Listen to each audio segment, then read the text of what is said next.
Okay, so the final, you can have like, since the time is ready, we would like to start preparing the discussion session from now. And please, the speaker, Mr. Sensei, and also, can we sit down? Yeah.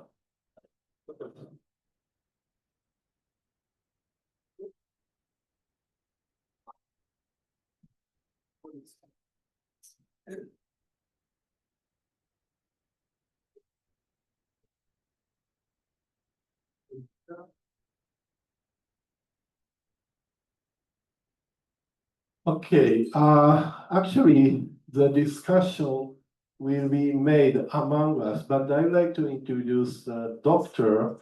Aino Ruggiero. Are you online and can you speak by yourself? And can you turn on your camera? She's a postdoctoral researcher at the LUT universities in Finland. And the reason why I am inviting her is Professor Hanela, with whom I met in the Cambridge. They are developing the policy model and the security model, because I didn't address the security issue because it's too complex, but they are making a governmental level security model, what is compatible into the different fields. The security model and policy model works completely different background, right? What I discussed also the human impact and the natural disaster. However, if you wanting to discuss a policy level, that should be considered it's a completely different background. And I really hope that the introduction by the Dr. Aino Ruggiero will be the top, introducing the top and also the more realistic one. And she is a soft power research institute, and also the Lapland, Freeland, and also the she has been cooperating with the Hanela and also the national security and logistics and also the supply chain research. And are you online? Can you see? Yes, I'm here. Can you hear me? Oh, great. If you can show her video. Oh, thank you very much. Hello, Aino. We are here. Hello. Yes. Okay, can you see Yes, us? I can hear you. Can you hear me? Yeah, I can hear you. So you can start anytime. I think it's a time for you, right? Okay. Yeah. Perfect. So good morning from Finland and good evening to everyone in Kieto and online. Thank you so much for inviting us from LUT University and the DPS Lab to this event. It is truly an honor and a pleasure to be with you today.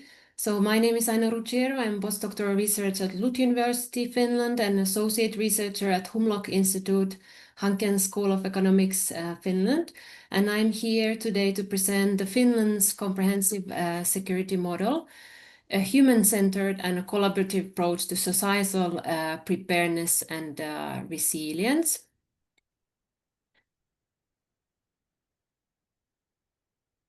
So just a couple of words about LUT University. It's LUT University of Technology is located in Lappeenranta, Finland.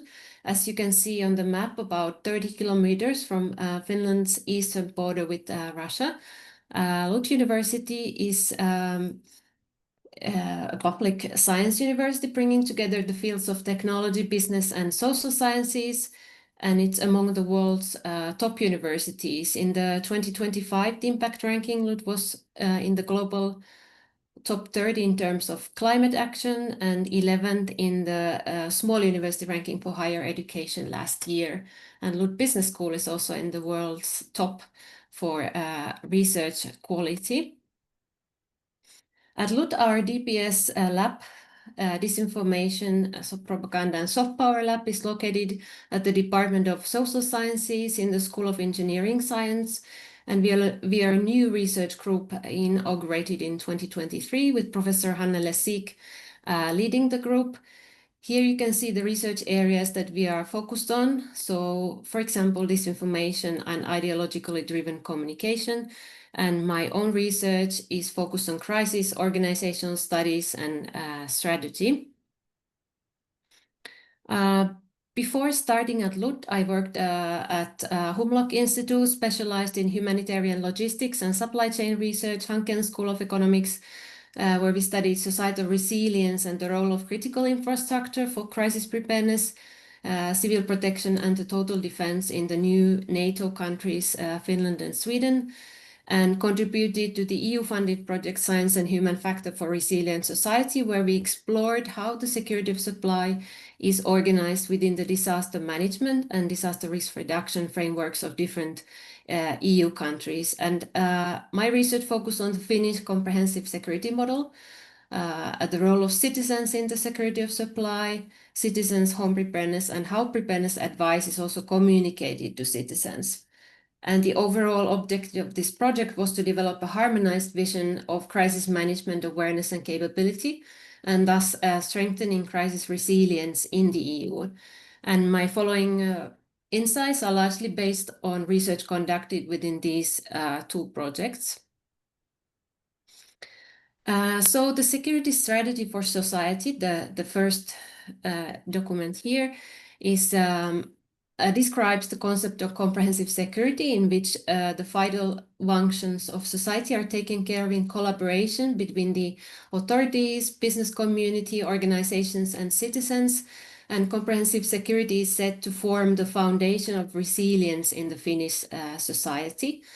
The objective of the strategy, adopted as a government resolution, is to provide all sectors a common framework for implementing comprehensive security from their own perspectives. So during our research, we also saw that the actors are really committed to implementing it. And the map on the first slide shows why Finland has taken security seriously ever since its independence from Russia in 1917. It shares 1,343-kilometer land border with Russia. So the comprehensive security model was preceded by a total defense model, which emerged in Finland in the 1950s following the Second World War. And then in the early 2000s, there was a shift from the total defense model to a broader concept of security aimed at safeguarding a broad range of vital societal functions against all hazards, resulting then in the adoption of this security strategy. The first security strategy was published in 2003, and the most recent edition is from this year, 2025. So the principle of comprehensive security have been now updated for the 5th time. And the Finnish comprehensive security has recently raised extensive interest internationally as a result of Finland's NATO membership and, of course, the evolving security situation. And currently it serves as a benchmark for strengthening preparedness in Europe. Sauli Niinistö, our former president, acted as a special advisor to the president of the European Commission and prepared a report assessing the complex challenges that the EU and its member states face, and presented recommendations on how to enhance EU civilian military preparedness and readiness for future crises. So this all based on Finland's specialized approach to comprehensive security, which could serve now as a model for the EU's future strategy. Yes, the figure here is an illustration of the concept for comprehensive security, in which the vital functions of society are taken care of in collaboration between authorities, business community, organizations, and citizens in all circumstances and at all levels of society. And as the diamond shape illustrates, the vital functions are essential and are highly independent and interconnected. Moreover, they form the basis of implementing the comprehensive security. So these vital functions are here the leadership, international and EU activities, defense capability, internal security, economy, infrastructure and security of supply, functional capacity of the population and services, and psychological resilience. And as you can see in the center of the diamond, the important role of individuals and citizens for the security of society is highlighted. And all actors, so the public administration, business community, all participate in safeguarding the vital functions together, and the collaboration extends from the local to the international levels. So here's the concept in brief. So individuals constitute society. Society protects the vital functions, which further strengthen resilience, and then resilience produces security, which the individuals, of course, need. And then the vital functions of society are secured through strategic tasks. The tasks include then managed resources for both preparedness and response. And the topic of this conference being the space, AI, and future of human survivability, I included the slide to show you where the space services are located in the Finnish comprehensive security, indicated by the green arrow here. So within economy, infrastructure, and security of supply. The foundation for comprehensive security is the national risk assessment, which in Finland covers a broad range of risks and assesses their impact for realized risks on the vital functions of society. And the assessment is conducted in broad-based collaboration, and the topics covered include disruptions and crises that develop relatively quickly and require then resilience and preparedness. And of course, their occurrence may cause significant impacts on the lives or health of people and the economy, environment, and society. As mentioned earlier, individuals are given a central role in the security strategy for society, as this figure illustrates the broad participation of individuals in safeguarding the vital functions of society in different roles increases the impact of comprehensive security. And in Finland, we think that individuals' functional capacity as well as knowledge, skills, and security strengthening attitude form the foundation of society's resilience. Finally, this is a paper from our recent research, and I will present some key insights from it on the next slide. So hence, in conclusion, these are insights from our research based on the core project. So the Finnish approach is based on an all hazards approach where preparedness covers various scenarios and security is approached from a broad basis. So the whole of society approach is based on engagement in multi-stakeholder networks that include the public sector, businesses, civil society, and individuals. And these stakeholders are proactively engaged from the early preparedness stage, which created an interconnected preparedness system. Then in practice, the whole of society approach and shared responsibility entail a sectoral approach to preparedness, with each governmental branch responsible for crisis preparedness in its area. And as the roles and responsibilities are distributed to multiple authorities across administrative sectors and levels, preparedness in Finland can be characterized as polycentric. Moreover, the principles of self-sufficiency and locality mean that responsibilities and roles are the same in normal and exceptional conditions, and that crises are managed at the lowest possible level, typically the municipality. And citizens' home preparedness, so their ability to cope on their own for 72 hours should an emergency occur, forms the basis of preparedness at the grassroots level. And in the private sector, companies engage in voluntary cooperation, which is facilitated by the NESA, National Emergency Supply Agency in Finland. And there's a network of NGOs and voluntary organizations, which are at the heart of a cooperative and networked training system aimed at building the adaptive capacity of the system. Moreover, there are some contextual factors that have shaped the Finnish system, including several interrelated conditions, temporal, historical, political, economic, social, and so on, in which the system has developed and has been influenced by these factors. So one such would be history, which marks the Finnish system of preparedness. As the Finnish nation was formed amidst war times, it has never stopped preparing. And this shared memory in society and the close history of war times have also left, we could say, mark on the mentality of people, which manifests in the form of a mindset, or let's say a Finnish way of life as resilience oriented. And similarly, there seems to be a collective narrative of resilience based on history that everybody learns during school times.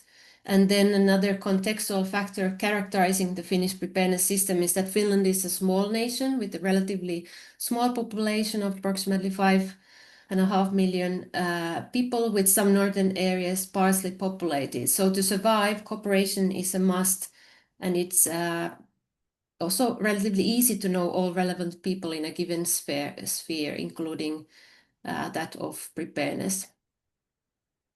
Finnish society is also marked by high levels of trust towards authorities, the system, and society at large. And then the cooperation manifests in various kinds of networks and forums where views are exchanged and best practices are shared and co-created also through joint exercises. So in building this adaptive capacity, regular training and exercises that include many actors and aim to increase the system capacity for creative problem solving and also self-organization and cover multiple scenarios and broad skill sets, increase resilience and are crucial. Finally, here are some examples of ongoing work involving the comprehensive security model. Namely, we are exploring with Professor Seek the role of institutional work in the transnational diffusion and national level adaptation of the model. As our former study showed, there are many contextual factors and special characteristics of Finland that mark its success with this model. Hence, we would like to explore the process when it is translated into other contexts. Thank you so much for your attention and for the opportunity to share Finland's approach to comprehensive security. The Finnish comprehensive security model is built on cooperation, and we hope that in the spirit of collaboration, today's exchange can inspire some new ideas and also partnerships across borders. Thank you so much. Thank you, Aino. Okay. Actually, can you stay 40 minutes from now that we want to discuss about this and also the other issue? Is it okay? Are you online until the 1 hour or 40 minutes? Yes, I will stay online. Okay.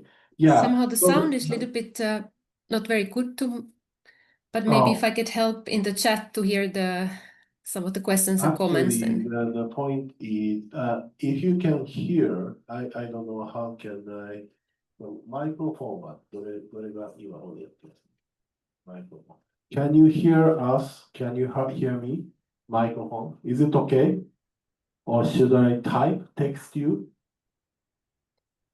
Now I hear okay. Yeah, now I hear okay. Okay. So I'm trying to focus on. Let's focusing on this comprehensive security model for like 10 to 20 minutes. I'd like to highlight some of the slides you're showing. It's a community structure, right?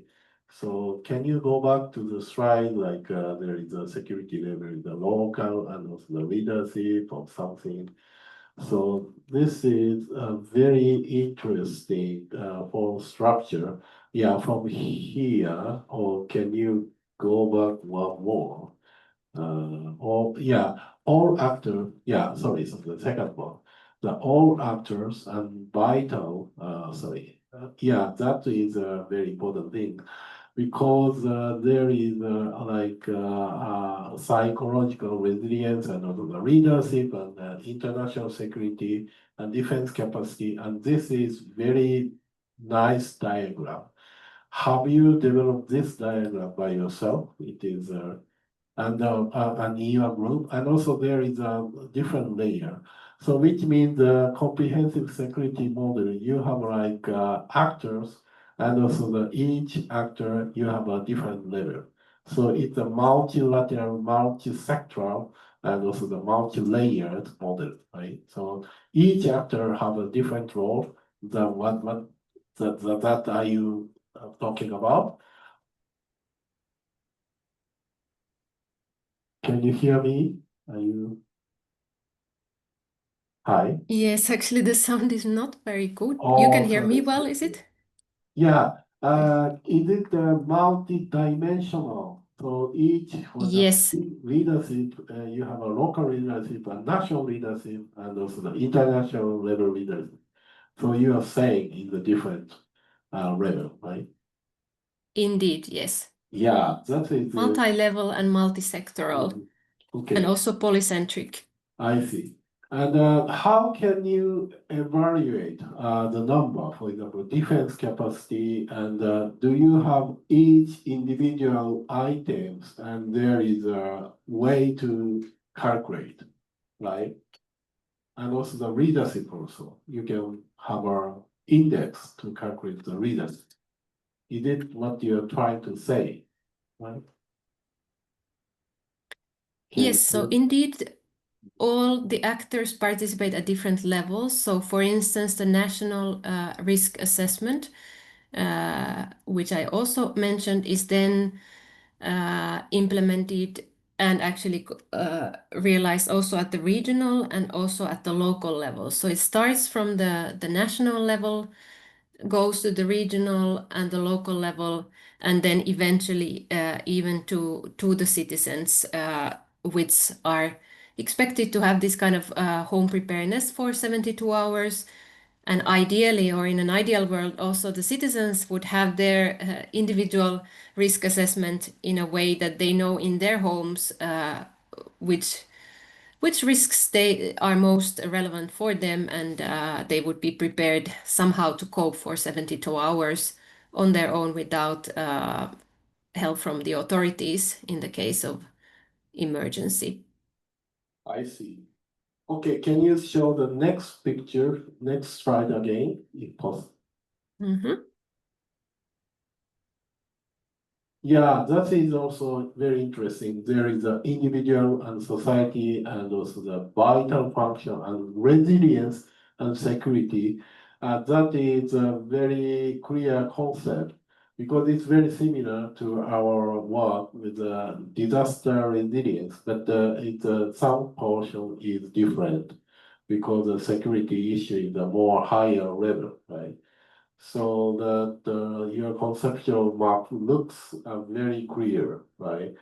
And do you think this five individual society and virtual function resilience security is linked with each player, each actor, right? And in the different phase. Sorry, I didn't hear Sorry. properly. No. This diagrams look very nice, and it is related to each actors how to work, right? And then so the final goal is identifying the security like this. Yes. Okay, thank you. So my question is probably this looks very similar to other models, but also looking for very important and difficult part. Probably the security and also the society issue will have a special mechanism, maybe, which I don't know, I don't understand completely, but I heard a security model. It looks completely different, but it looks similar to our way of thinking. That is our impression. fast. Thank you. And I'd like to raise some question about this modeling for the panelists. If the two of the speakers, if you have some comment to him or her, what do you think? If you have some comment, please.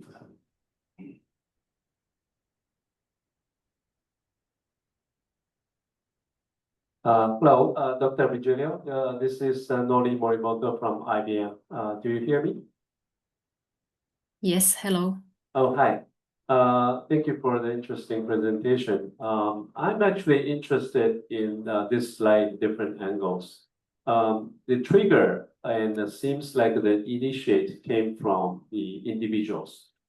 And my question is that do you feel that the general public individual in your country has shared a similar level of sense of urgency, sense of necessity? Because I'm sure that in order to secure and strengthen the resiliency, there is some associated societal cost that to make things inconvenient or your tax will be raised. Does all the people kind of agree and participate in this in the sense of collaboration, or is that still the difference between the individuals? Yes, I think this is also a special characteristic of the Finnish society, that there's a very, let's say, high level of consensus and agreement and support for this somehow model or the shared security concept. So somehow majority of the people are somehow happy to have that kind of model, are happy to contribute, somehow see their role in contributing to the security, and are willing to defend the country. So, for instance, there's a high level of willingness to defend the country. We have the conscription system in Finland also, and so it is in this. Maybe I can also show the last slide that this kind of contextual characteristics that somehow mark the Finnish society. So there's a culture of trust and somehow a mindset that somehow has developed in the course of history. Maybe also partly due to the closeness of the war, that somehow people still remember that, and perhaps for that reason also have this kind of shared responsibility to participate and do their duty as a citizen. Okay, thank you. Thank you very much. How about the discussion? Do you have any questions? No? So,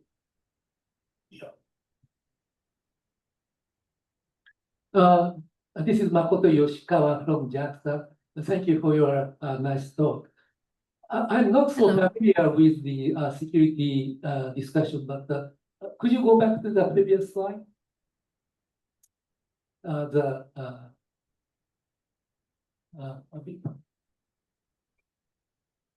Yes, this one. So I just can't understand what is the vital function. Yes, so the vital functions are these here, which are illustrated here in the form of this so-called diamonds. So they are the functions that are essential for the functioning of the society. So in Finland, we've named them as leadership, international and EU activities, defense capability, internal security, economy, infrastructure, security of supply, and then functional capacity of the population and services, and psychological resilience. So the functions without which somehow we would not cope. So in preparedness and resilience, we are trying to ensure that society keeps functioning by ensuring the continuity of all these functions. And then this other slide here, which I agree that it's a bit much text, but which somehow I put just to give you an idea of which are then the strategic tasks within these vital functions. So this would be a further illustration of the strategic tasks that are there to ensure the vital functions of society are secured. Great. Thank you very much. And I would like to raise a question among the audience if you are interested in and commenting about this. Right? So, how about Kiana-san? You are working with the community, right? So, don't you have any question or comment about this? Can you make it? Or do you want to? No?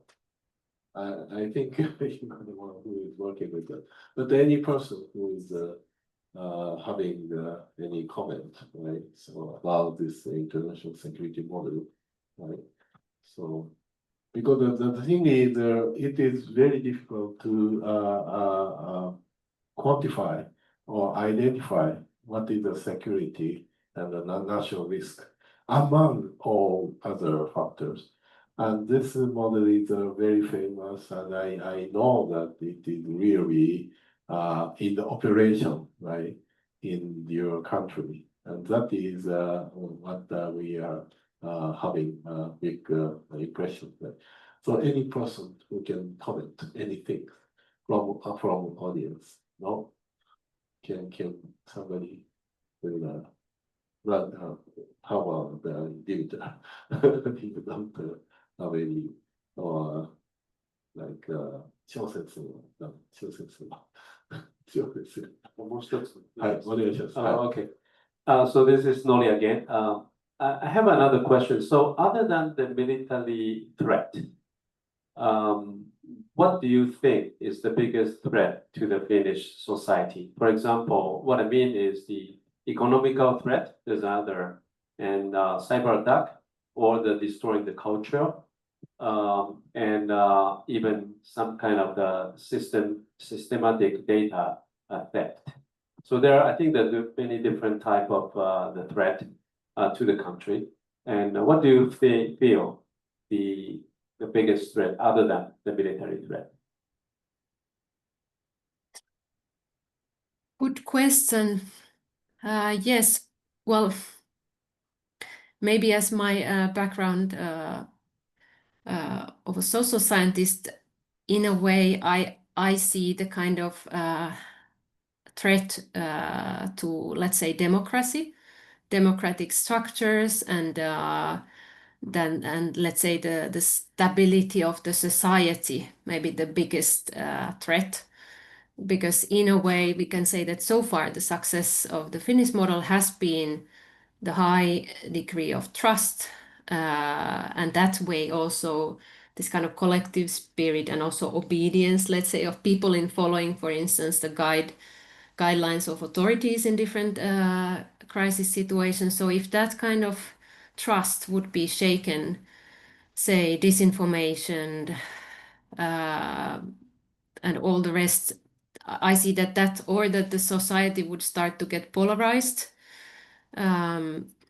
or the welfare would no longer be equally distributed, that there would start to be larger gaps among different citizen groups. I think I see that as the biggest threat. For instance, the Finnish media is the most, let's say, free and trusted, and people really trust and have also high level of media literacy.